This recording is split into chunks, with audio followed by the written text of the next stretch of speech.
ஒரு 350 கிராம் அந்த வவ்வால் மீனோட தலை வால் இதெல்லாம் கட் பண்ணி வச்சுருக்கேன் குழம்பு வைக்கிறதுக்கு. இதுக்கு இந்த அளவுக்கு புளி எடுத்து ஊற வச்சு கரைச்சி இதில்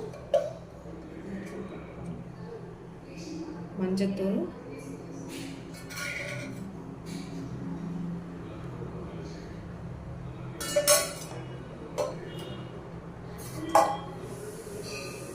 ரெண்டு தக்காளி பெருசா,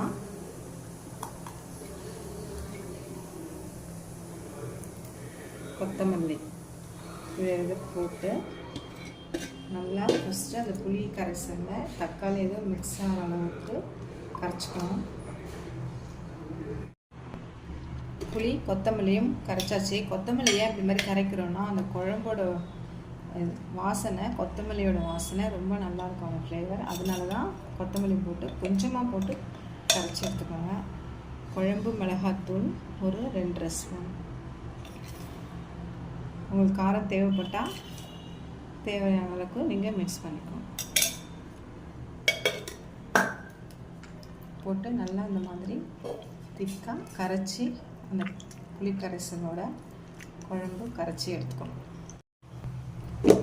மிளகாத்தூள் கரைச்சி வச்சு இப்போது நமக்கு தேவையான அளவுக்கு உங்களுக்கு எவ்வளோ உப்பு தேவைப்படுதோ அதை போட்டு கரைச்சிக்கணும். அதில் ஒரு 3லேருந்து 4 ஸ்பூன் எண்ணெய்,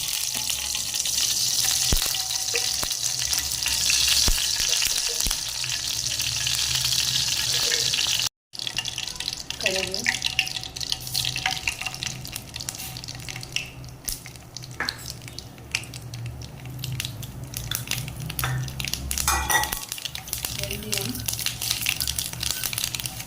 வெந்தயம் நிறைய போடலாம், உளுத்தம்பருப்பு,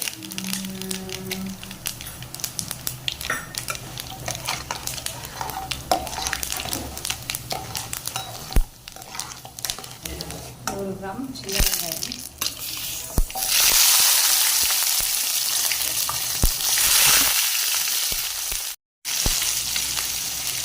கருவேப்பிலை,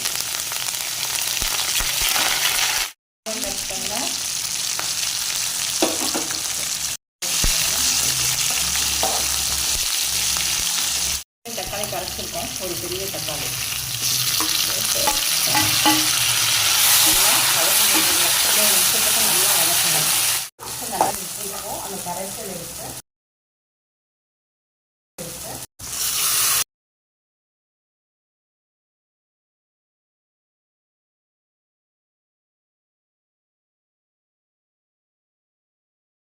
அது கொதிக்க ஆரம்பிக்கும் இல்லையா, அதில் இருந்து 20 நிமிஷத்துக்கு அந்த மிளகாத்தூள் மஞ்சத்தூள் வாட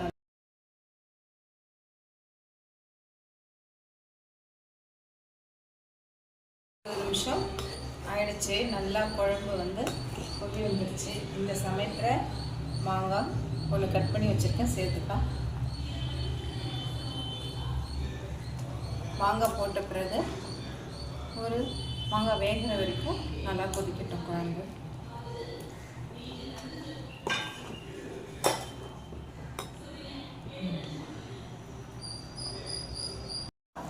ஒரு 3/4 பதத்துக்கு வெந்துருச்சு.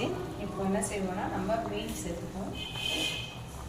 எடுத்து வச்சுருக்கேன் மீன் துண்டுங்க, தண்ணி நல்லா இழுத்துட்டு சேர்த்து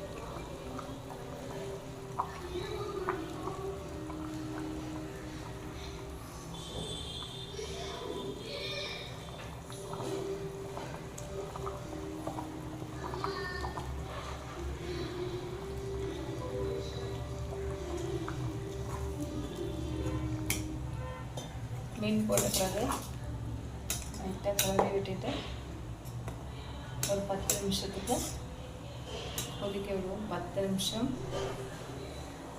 ஒரு 7 நிமிஷம் கொதிச்சா கூட போதும். 10 நிமிஷம் கூட வேண்டாம், நல்லா கொதிக்க விடுவோம்.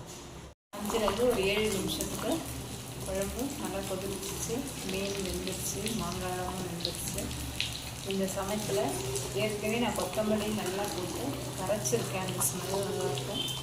உங்களுக்கு தேவைப்பட்டால் கொஞ்சம் கொத்தமல்லியை இறக்கி குழம்பு ஸ்டவ் ஆஃப் பண்ணிவிட்டு குழம்பு வச்சுட்டு ஒரு 10 நிமிஷத்துக்கு அப்புறம் சர்வ் பண்ணி சாப்பிடுங்க. டேஸ்டியான மீன் குழம்பு.